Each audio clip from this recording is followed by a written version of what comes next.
ሰላም ጤና ይስጥልኝ ተመልካቾቻችን እንደምንላችኋል። ከናሁ ቴሌቪዥን ለዕለተ ሐሙስ መጋቢት 10 ቀን 2018 ዓ.ም የቀን ዜናዎቹ ወደ እናንተ የምናደርስበት ጊዜው አሁን ነው። ከዜናዎቹ ጋር ሀብታም አያሌው ነኝ። አብራችሁን ቆዩ። ወደ ቀዳሚ ዜናችን እንለፍ። የኢድ አልፈጥር በዓል በነገው ዕለት እንደሚከበር ይፋ ተደረገ።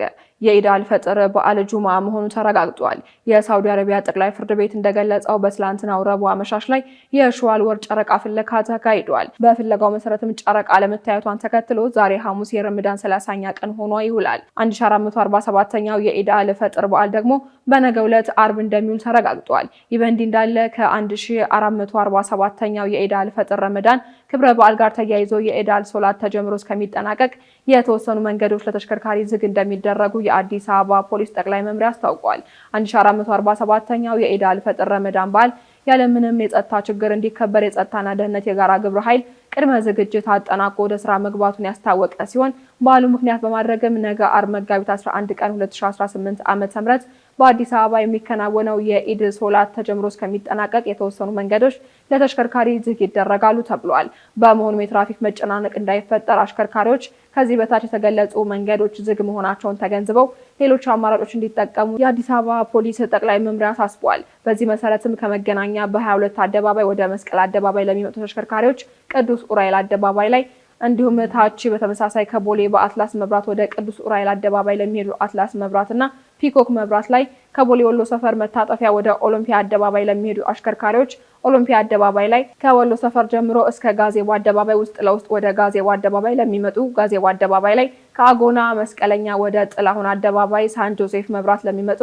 ለከባድ ተሽከርካሪዎች አጎና ሲኒማ መስቀለኛ ላይ ሲሆን ሌሎች ተሽከርካሪዎች ጥላሁን አደባባይ ላይ ከቡልጋሪያ መብራት ወደ ገነት ሆቴል ሜክሲኮ አደባባይ ለሚሄዱ አሽከርካሪዎች ቡልጋሪያ መብራት ላይ ከልደታ ጸበል ውስጥ ለውስጥ ወደ አሹ ስጋ ቤት የሚያስወጡ ልደታ ጸበል ላይ ከጦር ኃይሎች በከፍተኛ ፍርድ ቤት ወደ ሜክሲኮ አደባባይ ለሚሄዱ ከፍተኛ ፍርድ ቤት አደባባይ ላይ ከአብነት አካባቢ በፈረሰኛ ፖሊስ መብራት ወደ ጨፌ ሜዳ መብራት ፈረሰኛ ፖሊስ ካምፓስ መብራት ላይ ከሞላ ማሩ መስቀለኛ ወደ ጌጃ ሰፈር መውረጃ ሞላ ማሩ መታጠፊያ ላይ ከበርበሬ በረንዳ ወደ ድሮ አምስተኛ ፖሊስ ጣቢያ ለሚሄዱ ተሽከርካሪዎች ቃና ዘገሊላ ዳቦ ቤት መስቀለኛ ላይ ከመርካቶ አካባቢ በተክለ ሃይማኖት አደባባይ ወደ ጥቁር አንበሳ ለሚሄዱ ተክለ ሃይማኖት አደባባይ ላይ ከቴድሮስ አደባባይ በቸርቸር ወደ አገር አስተዳደር መብራት ቴድሮስ አደባባይ ላይ ከ4 ኪሎ አደባባይ ወደ ውጭ ጉዳይ ሚኒስቴር ለ4 ኪሎ አደባባይ ላይ ከሲግናል አካባቢ በሴቶች አደባባይ ወደ ካዛንቺስ ለሚሄዱ ተሽከርካሪዎች ሴቶች አደባባይ ላይ በዓሉ ማለትም አርብ መጋቢት 11 ቀን 2018 ዓመተ ምህረት ዕለት ከንጋቱ 11 ሰዓት ጀምሮ ፕሮግራሙ እስከሚጠናቀቅ ድረስ መንገዶች ዝግ የሚሆኑ ሲሆን ከበዓሉ ዋዜማ ምሽት ጀምሮ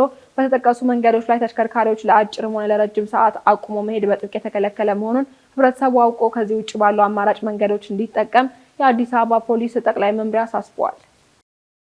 አሜሪካ ለቱሪዝምና ለንግድ ስራዎች ወደ ሀገሪቱ የሚገቡ ተጓዦች $15,000 ዋስትና እንዲያስይዙ ከሚገደዱ ሀገራት መካከል ኢትዮጵያ ተካተተች። ዋስትና የማስያዝ አሰራሩ ከኢትዮጵያን በተጨማሪ በ11 ሀገራት ዜጎች ላይ ከመጪው ሳምንት ጀምሮ ተፈጻሚ እንደሚሆን የአሜሪካ ውጭ ጉዳይ መስሪያ ቤት አስታውቋል። የአሜሪካ መንግስት ከተፈቀደላቸው ጊዜ በላይ በህገወጥ መንገድ በሀገሩ የሚቆዩ ሰዎችን ለመከላከል በሚል ዋስትና የማስያዝ አሰራርን ተግባራዊ ማድረግ የጀመረው ካለፈው ዓመት ነሐሴ ወር ጀምሮ ነው። የአሰራርም ለመጀመሪያ ጊዜ ተግባራዊ ከተደረገባቸው 38 ሀገራት መካከል 23ቱ አፍሪካውያን ናቸው። ከነዚህም ሀገራት መካከል የኢትዮጵያ ጎረቤት ጅቡቲ፣ የምስራቅ አፍሪካዎቹ ኡጋንዳና ታንዛኒያ ይገኙበታል። የአሜሪካ ውጭ ጉዳይ መስሪያ ቤትም ትላንት ረቡዕ መጋቢት 9 ቀን 2018 ዓ.ም ይፋ ያደረገው የሀገራት ዝርዝር ዋስትናን የማስያዝ አሰራር ተግባራዊ የሚደረግባቸው የአፍሪካ ሀገራትን ቁጥር 29 አድርሶታል።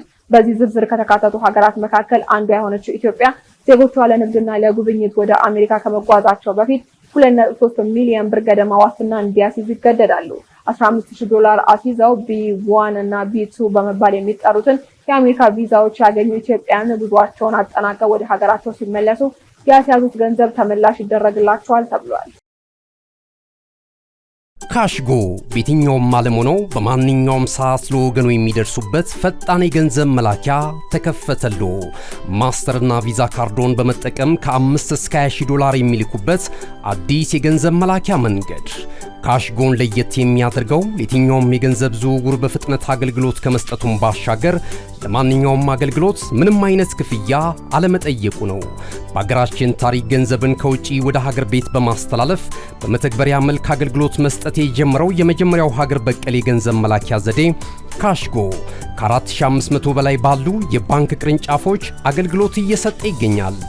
ገንዘቦን በሰኮንዶች ልዩነት ውስጥ ይፈልጉ በአካውንቶ ወይንም በእጆ ቆጥረው የሚወስዱበት ልዩ ዘዴ። በቅርቡ ሁሉንም ኢትዮጵያዊ ባለቤት ለማድረግ ጉዞ የጀመረው ካሽጎ ዛሬውኑ መተግበሪያውን በስልኮ ላይ በመጫን የአገልግሎቱ ተጠቃሚ ሆኑ። ፍጥነት መለያችን፣ ኢትዮጵያን መክፈቻችን፣ ካሽጎ ነው መላኪያችን። ካሽጎ የአዲሱ ትውልድ ብራንድ። ወደ ዜናዎቹ እናልፋለን። የኢራን የስለላ ሚኒስትር እስማኤል ካቲብ በአየር ጥቃት ተገደሉ። የኢራን የስለላ ሚኒስትር እስማኤል ካቲብ መገደላቸውን የሀገሪቱ ፕሬዝዳንት አረጋግጠዋል። ፕሬዝዳንት ማሱድ ፔሽኪያኒ የሚኒስትሩ ግድያ ኢራንን በጥልቅ ሀዘን ውስጥ ጥሏታል ሲሉ ሀዘናቸውን ገልጸዋል። ፕሬዝዳንቱ አክለውም እስራኤል ረቡዕ ዕለት በካቲቢን በሚገኙት አካባቢ የአየር ድብደባ በማድረስ ሕይወቱ ማለፉን ተናግረዋል። ይህ መረጃ ይፋ የሆነውም እስራኤል የኢራን ከፍተኛ የደህንነት ኃላፊ አሊ ላሪጃኒን እና ሌላ ከፍተኛ ባለስልጣን በፈጸመችው ጥቃት መግደሏን ካስታወቀች ከአንድ ቀናት በኋላ ነው ሲል ቢቢሲ ዘግቧል። አሜሪካና እስራኤል የካቲት 28 በኢራን ላይ ጦርነት በጀመሩበት የመጀመሪያ ቀን የኢራኑ ጠቅላይ መሪ አያቶላ አሊ ካሚኒ መገደላቸው ይታወሳል። ካሚኒ ከተገደሉ በኋላ እስራኤልና አሜሪካ የአገዛዙን አመራር ለማዳከም ባደረጉት ጥረት በርካታ ኢራን ከፍተኛ ባለስልጣናትና አዛዦች ተገድለዋል ተብሏል። በመሆኑም ፕሬዝዳንት ፔሽኪያኒ በኤክስ ገጻቸው ላይ ባሰፈሩ ጽሑፍ ለኢራን ሕዝብ በባለስልጣናት ሞት ሀዘናቸውን ገልጸው መንገዳችን ከፊቱ የበለጠ በጽናት እንደሚቀጥሉ እርግጠኛ ነን ብለዋል። አንዳንድ የቴህራን ነዋሪዎች ለቢቢሲ እንደተናገሩትም የካቲብ ግድያ ሕዝቡን ሊጠቅም ይችላል ሲሉ ተቃራኒ የሆኑ አስተያየቶችን እየሰጡ ይገኛሉ። እነሆ የምስራች! የ10 አየር መንገድ የበረራ ትኬት ለውድ ደንበኞቹ በተቀላጠፈና አስተማማኝ በሆነ መንገድ እያቀረበ ያለው። በዚህም በደንበኞቹ የተመሰገነው ጉዞጎ አሁን ደግሞ ተደራሽነቱን በማስፋት ተጨማሪ ባንኮችን በማካተት ለውድ ደንበኞቹ የበለጠ አስተማማኝ ለመሆን ችሏል። የጉዞጎን አፕሊኬሽን ከአፕ ስቶር ወይም ከፕላይ ስቶር በማውረድ የመነሻና የመድረሻ ከተማዎትን መርጠው ዋጋ አወዳድረው የሀገር ውስጥም ሆነ ዓለም አቀፍ በረራ ማድረግ ካሰቡ የበረራ ትኬቶን ክፍያ በአቅራቢያው በሚገኙ ባንኮች አንድም በአካል በመሄድ ወይም በኦንላይን የክፍያ አማራጮች ክፍያዎትን በመፈጸም የበረራ ትኬቶን በእጅ ያስገቡ። ከዚህም በተጨማሪ እንደ ሁሉ ጊዜው ወደ ጉዞጎ የጥሪ ማዕከላችን 7473 በመደወል ከሙሉ የበረራ መረጃ ጋር የ24 ሰዓት የትኬት አገልግሎት ማግኘት እንደሚችሉ ስናበስሮ በታላቅ ደስታ ነው። ለበረራዎ ጉዞጎ።